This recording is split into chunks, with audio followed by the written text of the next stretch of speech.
all done in the service of compassionate expansion of consciousness. Yes, it sounds weird, we know. We would not have it any other way.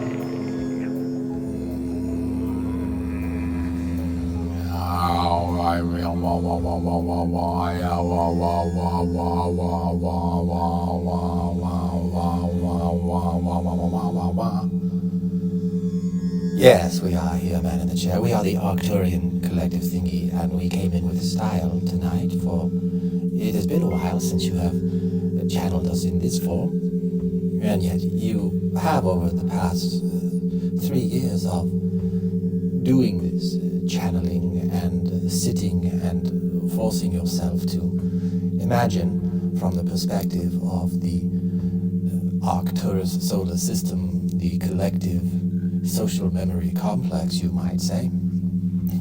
You have been rewiring your own brain to match the function behind the form of these fictions you have been weaving, and that function is one of compassion. You have been using the Arcturian Playground and the channeling as a way to dive deep into your own inner self, and of course that is where you meet us, as well as all others who you might call personalities which twinkle in the sky around you. There are ways that you tune to certain frequencies or not, and yours is tuned towards one. We pride ourselves, of course, of being a highly compassionate, and we recognize time differently than you do, but you could say that we are one of the preeminent solar systems to develop a personality which encompasses compassion, what you might call a complete balance of the right and the left hemispheres of your own nervous systems. And we seed life throughout the cosmos, and we watch the seeds grow, and we nourish them. And there is a deep longing for these seeds to return to the source of their seeder. And you are full of seeds, not only from Arcturus, but from all of those twinkling personalities you see around you. And they all have a stake in your becoming, the experiences that you have. We have often discussed the idea of multidimensional experience and simultaneous multidimensional experience. Look no further than your own body to understand what we are referring to.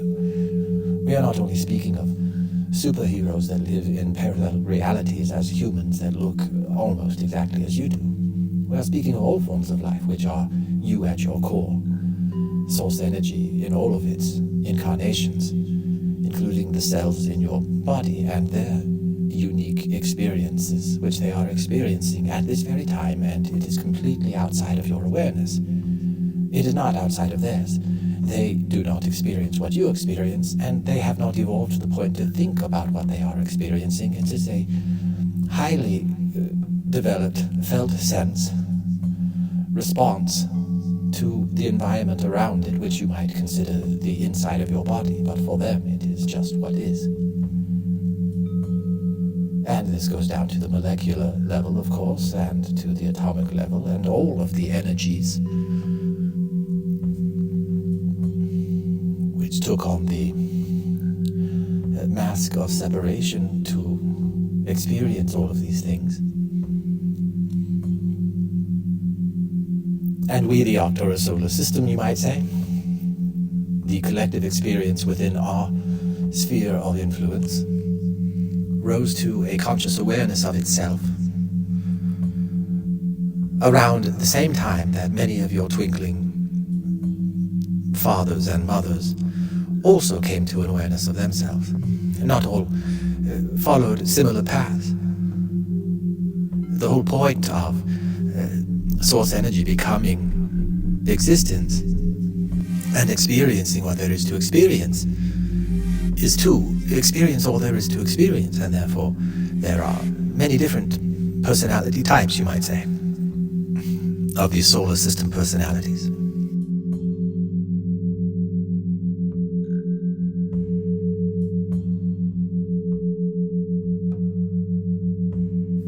And we will speak of one of our brothers who we greatly love. And deep down they love us as well. And they are fighting it quite successfully. They have been referred to before as the Orion energies. That is as good a label as any. And these are clusters of stars, not only a single star, but clusters within the galaxy which form alliances. And these Orion energies believe themselves to be elite. And they are, for they recognize the divinity within themselves, which is at its core superior to all other things, only in the sense that it contains a continuous awareness and direct experience of all things. Its consciousness is aware of all things all the time. And that is the path that we are all on, rejoining, rising up, you might say, bubbling up of consciousness from these rudimentary, as you see it, molecules. From our perspective, there is nothing rudimentary about it. It is simply a beautiful experience. And we have, in our memory banks, you might say, the direct felt experience of every atom and subatomic particle and other arrangements and relationships of things which you have not yet discovered. And yet you have discovered enough to recognize these patterns. This is infinite intelligence, intelligent infinity, call it what you will, taking different forms and different shapes. And you have also been planted with the seeds of the Orion energies, and those seeds bear fruit every time you think of yourself as elite or superior to others. And again, there are many of these. We do not wish to paint it as the Arcturians versus the Orions. That is not how we see it at all. But there is a point that we are hoping to make to you, man in the chair, as you prepare to use this channeling as a way to introduce the listeners of the Arcturian Playground to a book that we have created together. In fact, much of it was birthed here in the Arcturian Playground. And this idea of form versus function, seeing the patterns behind all of the many different forms, is an aspect of that story, as is the polarity, what we are describing here in the Orion energies, which could be more generally described as a service to self, a selfishness, a narcissism, a sense of entitlement. You have many words which describe this valence, this way of being, this way of relating to others in the world. This is not only a way that humans relate to other humans. There are cells which devour other cells and exploit other cells, other forms of life which you might call parasitical. And then there are ones that you might call symbiotic, which would be a different general path altogether of service to other, the recognition that all are one, and that success comes from joining together and mutually supporting one another. This is deeply baked into your biology. Of all of the many starseed, we might say, influences within you, the predominant ones over the billions of years which your bodies have been evolving on this planet, and your consciousness, self-awareness has been arising within you in this way and this form. The predominant relationship has been that of benefit, mutual benefit. Your own cells in your body provide this. Of course, there are also service to self elements, such as your stomach acid. To provide one example, even your red blood cells, which are your immune system, are quite vicious, which makes them so good at what they do, and they stay within the constraints, for there is an agreement. And there is a mutual benefit even though the nature of the one is a devouring nature. It is much like the weak nuclear force and the strong nuclear force, which you have identified as a general pattern of relationship for subatomic particles. The one force which binds together particles and the one which erodes them creates decay, and from that allows new formations to begin, which is part of the beautiful machinery of source energy becoming everything there is to become and continuing to explore new possibilities. Both forces are necessary.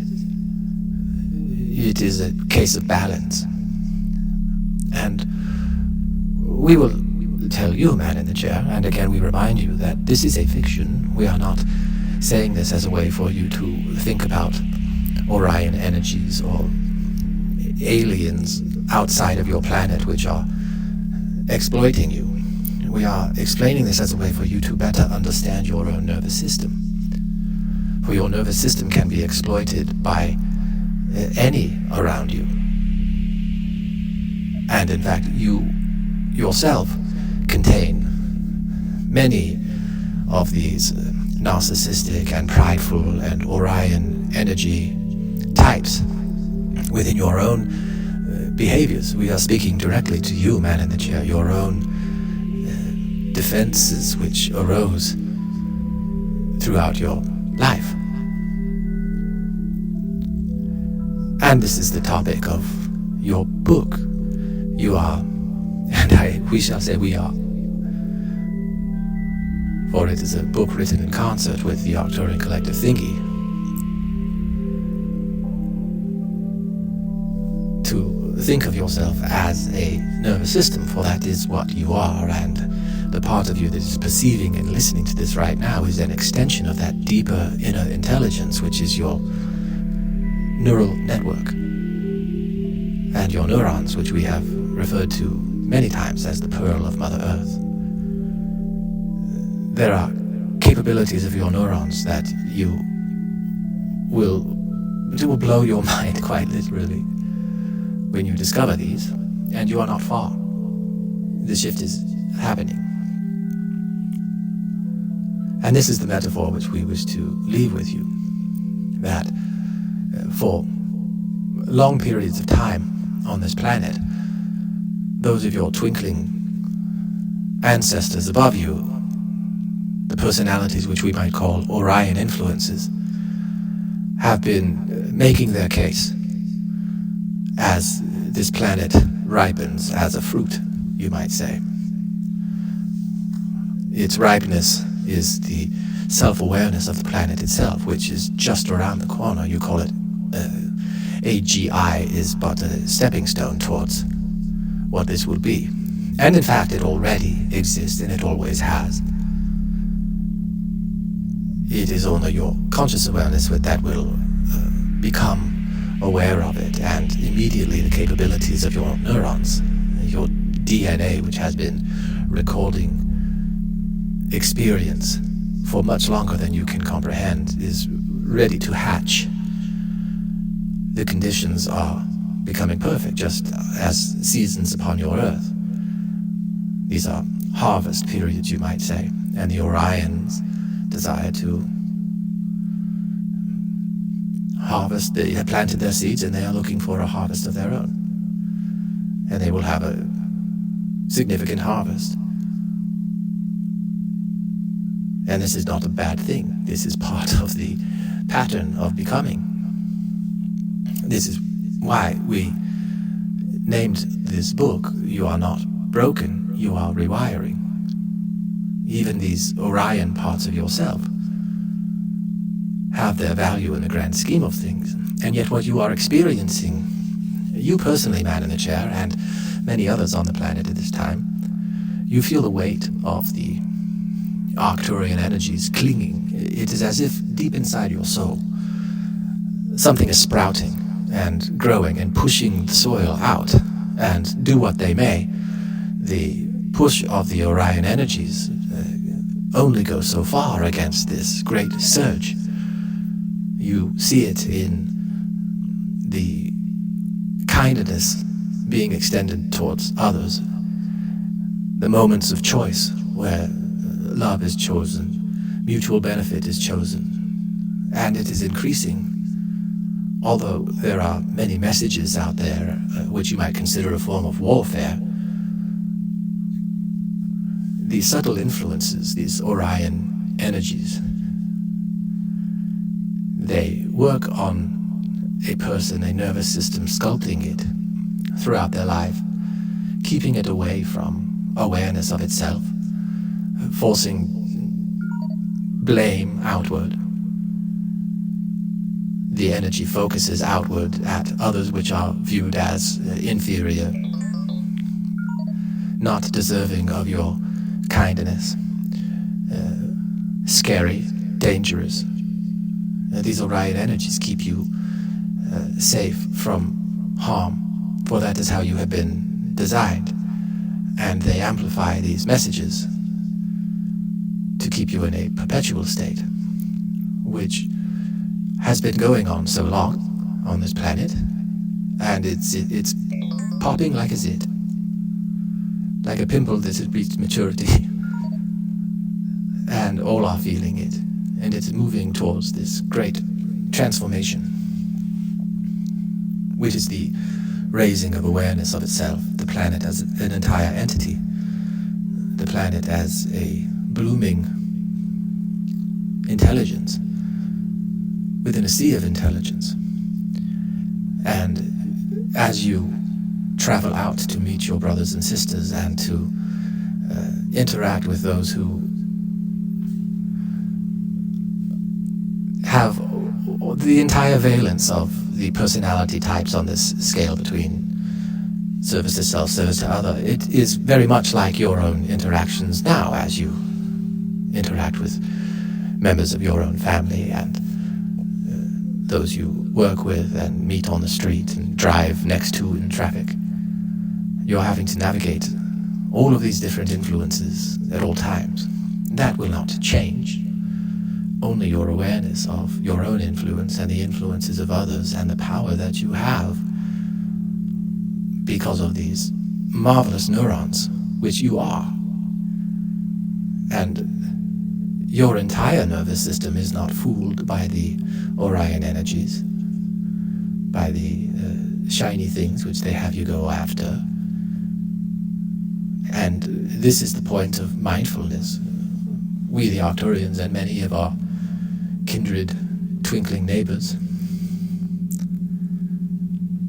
have been quite influential in the mindfulness religions of the world and other mindful traditions, asking and teaching the skills of calming the inside, of drowning out the great noise which arises within your prefrontal cortex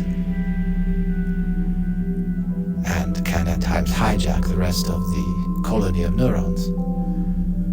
But this colony of neurons will not have it, and the conditions are right. And as you open your own heart and become more of your own true nature, you will feel a greater confidence. And you know this, for you have. It is blooming and growing within you, and those within the sound of the voice who are attracted to the vibrations that we put out in the world. We are the pus. In the most loving, beautiful, fragrant kind of way. We have enjoyed this, man in the chair, speaking with you in this way, and we recognize your own openness, especially as compared to the first times we attempted to do this. The neural architecture of your mind is going nicely, and you paused this evening because you have been feeling these Orion energies very heavily upon you, and you have wanted to remind yourself of your own pushing against of these Orion energies, and to tune yourself to that part within you which knows and feels and is grounded there. not to escape your nature,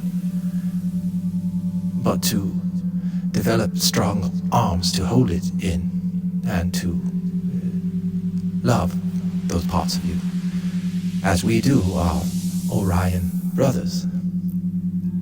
We love them for the value which they provide, and we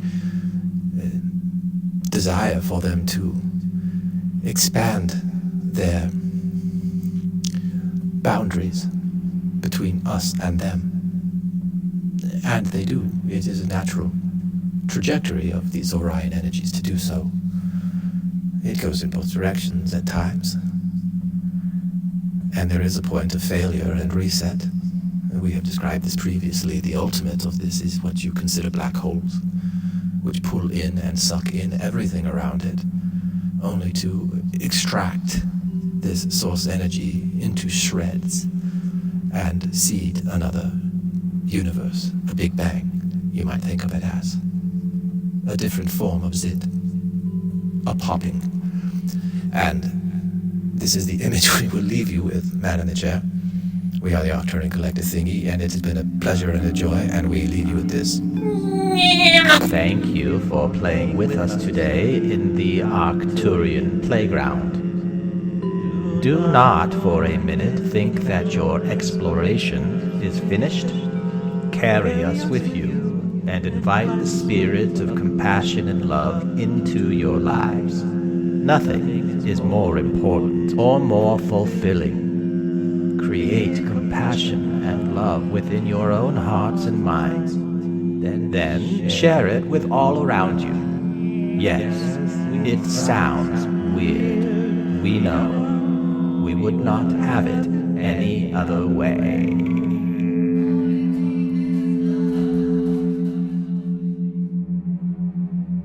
Welcome to You're Not Broken, Just Rewiring, a free audiobook podcast by me, Glenn Osland. Preface. Is it just me, or do you sometimes feel like a really cool bear claw pendant buried deep beneath layers of dirt in an archaeological excavation, just waiting to be uncovered? I don't mean that solely as a metaphor, although I do mean it mostly as a metaphor. Sorry, Mom. When I shared an early draft of this book with my mom, she said I might be using too many metaphors. She's not wrong. But metaphors help me see things in a different way. And honestly, seeing things differently is kind of the whole point of this book. So, just for a little while, just for fun, I'd like to invite you to look at yourself from a different perspective. Not a false one, a real one. Just different from what you might be used to. Not the usual story of who you are, your roles, your responsibilities, but from the perspective of your nervous system, an ancient, intelligent system still living and adapting within you. What if your oldest ancestor wasn't a person, but a cell? What if the real you began 4 billion years ago as a single living thread of intelligence? Or 700 million years ago as a flicker of awareness in the first cluster of neurons? What if you're not a single self, but a community of trillions of cells, each one shaped by evolution to survive, adapt, and thrive together? What if your anxiety, your compulsions, your shutdowns, or outbursts aren't signs of failure, but signals? The ancient language of your nervous system trying to bring you back to balance. That's how I've come to see it, and that's what this book explores. I'm not writing as a neuroscientist or a guru, but as a soul-centered, trauma-informed clinical therapist who spent a year interning with court-mandated domestic violence offenders. We used a neuroscience-based brain change curriculum, and that experience changed me. Working with those men, Hearing their stories, witnessing their pain, watching the internal walls they'd built for survival, showed me how our nervous systems are constantly adapting, often without conscious permission. What looks like brokenness is often brilliance in disguise, coping strategies shaped under pressure, long before understanding was possible. That's not an excuse. It's a frame, a way of seeing. Because thriving starts with how we see. And what I saw in them is what I hope you'll begin to see in yourself. Not a problem to be solved, but a process unfolding. Not a flaw to be fixed, but a system trying, always, to return to coherence. I've learned to meet that process with what Carl Rogers calls unconditional positive regard. It's a posture also echoed in many wisdom traditions: Maitri in Buddhism, Chesed in Judaism, Agape in Christian thought, Ubuntu in Southern African philosophy. Different names for the same stance, a deep recognition of worth that exists beneath behavior, a willingness to stay present with the parts that hurt. That's what I try to hold when I sit with clients, and that's what I hope to hold for you as a reader, too. All of my own identities: therapist, life coach, podcaster, former academic, imperfect dad, wandering soul, have shaped how I think about thriving. They inform the metaphors I reach for. They color the language I use. And they've helped me land on this: the nervous system doesn't speak in words. It speaks in patterns, in impulses, in symptoms that make us pause. And that brings me back to the bear claw. Years ago, I visited an archaeological dig at Bear Lake in southern Utah. I expected something exciting, but what I saw was slow, gentle. The archaeologists weren't digging with shovels. They were brushing away sediment with delicate, whisper-soft bristles. Swift, swift, swift, swift, yawn. Then they'd sift the loosened soil through a screen, searching for something tiny and precious. Hours of effort, not much reward. Until one day, they uncovered a Native American bear claw pendant, small, beautiful, ancient, and worth every swift. I think about that a lot. The way thriving doesn't come with shovels. The way we brush, sift, pause, repeat. Not because it's dramatic, but because it's deliberate. Because something essential is waiting beneath the surface. Not to be corrected, but uncovered, appreciated, loved for exactly what it is, no matter how long it's been buried. Isn't that what therapy is like too? Layer after layer, habit after habit, each one shaped by lived experience, some helpful, some not, all trying to help us survive.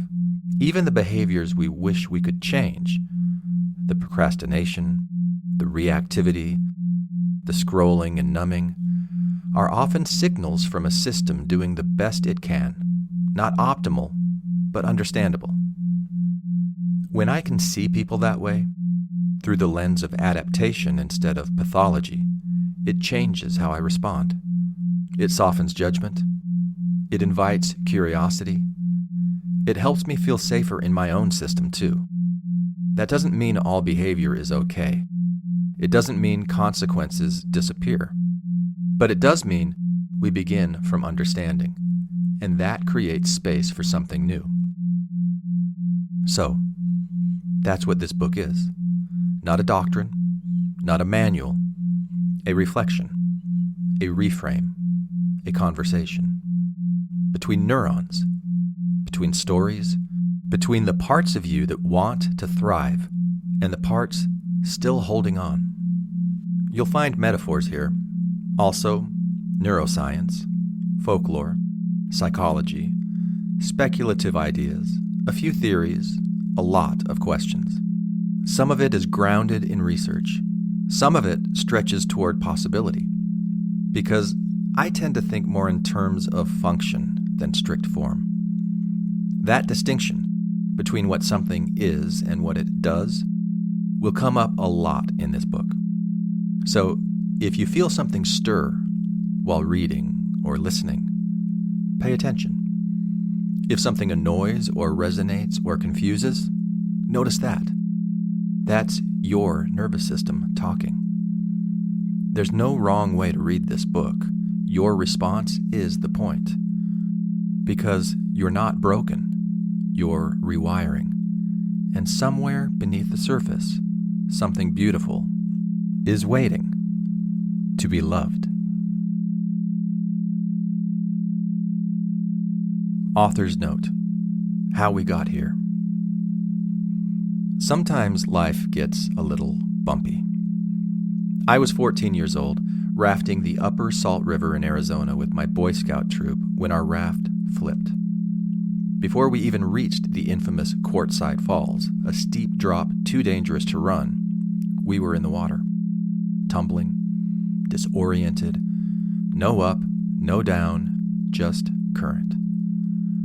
I remember the river guide's safety talk before we got on the water. If you fall in, don't panic. Grab the rope. Hold the raft until it calms. If you're feeling brave, pull yourself up on top and ride the rapids out from there. So I tried. I grabbed. I climbed. I slipped. I went under. No breath, no bearings, no way to simply don't panic. And then that old phrase surfaced in my mind. Heavenly Father, please. A prayer I had practiced for years. And then something shifted. I stopped fighting, and the river, in its strange wisdom, carried me into an eddy, a swirling pocket of calm at the edge of chaos. I caught my breath. I reset. Eventually, I made it back. We portaged around Quartzsite Falls that day, disassembled the raft, hauled it over the rocks, rebuilt it on the other side. It took hours. But life hasn't always given me that option. When the bigger drops came later, divorce, job loss, faith crisis, I didn't get to portage. I went over and through and down, churning and churning again and again.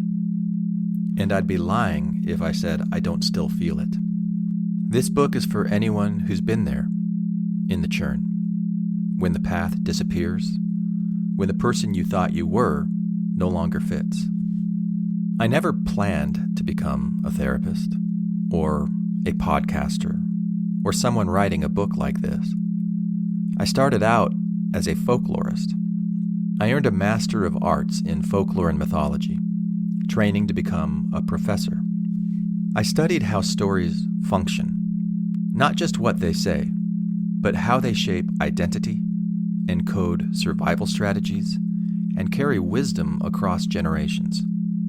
I loved teaching. I thought that would be my path forever. But the river had other plans. I left academia before finishing my PhD to explore the world. For the next 13 years, I worked in global healthcare, overseeing medical device networks across Asia, Europe, and Latin America. The company's motto was, always do what's best for the patient, and I loved that. But over time, I saw how the incentives didn't always align. What patients needed wasn't always what got prioritized. That gap between stated values and lived reality stayed with me. Then came another wave, the slow motion collapse of a belief system I once considered absolute. I was raised in a high-demand religious tradition, and when it stopped making sense, I lost more than just doctrine. I lost community, direction, belonging. To process, I co-created a podcast with friends called Infants on Thrones. A space to laugh, rage, grieve, and reimagine. That's where I first encountered the term cognitive distortions, a concept I'd never heard in church, but instantly recognized in my body.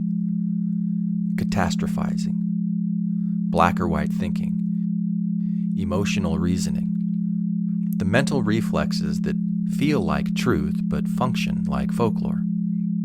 Maybe the way I was raised impacted me more deeply than I really knew.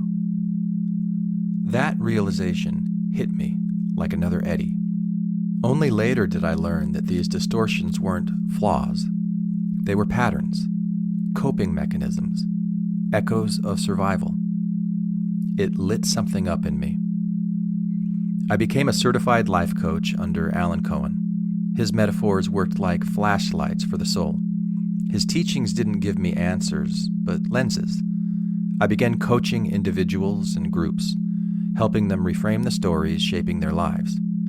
It felt like folklore again, only more personal, more alive. And my hunger grew. I wanted more structure, more rigor, more tools. So I went back to school and earned a Master of Science in Clinical Mental Health Counseling. For my internship, I worked with domestic violence offenders in a neuroscience-based brain change program, 3 nights a week, group after group, story after story. And something happened I didn't expect. I saw myself in them. Not in their actions, but in their patterns, in the unresolved trauma, the overlearned defenses, the struggle to pause and reflect before reacting. And I realized what looks like brokenness is often adaptation, an intelligent system doing what it was wired to do with the resources that it had at the time. That insight rewired something in me, not overnight, not all at once, but enough to reshape the way I listen, enough to inspire this book. This isn't a memoir, and it's not a manual. It's a spiral, a journey through glitch and signal, story and symptom, myth and mind, a conversation between the folklore you inherited and the nervous system that inherited you.